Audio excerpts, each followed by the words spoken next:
বলছি শোনো না, এই নাও 30 টাকা। সামনে জগদ্ধাত্রী পুজো তো, আমি তোমার কাছে টাকা জমাবো। হ্যাঁ আচ্ছা 30 টাকা আছে, তোমার কাছে রেখে দাও। আচ্ছা ঠিক আছে। 30 টাকা আছে কিন্তু। আরে হ্যাঁ 30 টাকা। এই শোনো না, এই নাও 1000 টাকা। আজকে কিন্তু আমি তোমার 1000 টাকা দিলাম, মনে রেখো কিন্তু। আচ্ছা ঠিক করে রেখে দাও তাহলে তোমার কাছে।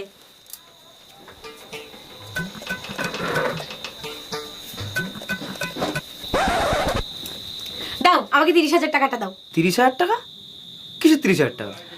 আরে তোমার মনে নেই তোমার কাছে আমি টাকা জমাচ্ছিলাম? ও তুমি একদিন 30 টাকা একদিন 1000 টাকা দিয়েছিলে, 1030 টাকা। 1030? কিসের 1030? তুমি কি কোনো হিসাব টিসাব জানো না নাকি? এই মাথাটা তোমার কোন অফিসে চাকরি দিছে? হ্যাঁ দাও আমার 30,000 টাকা দাও।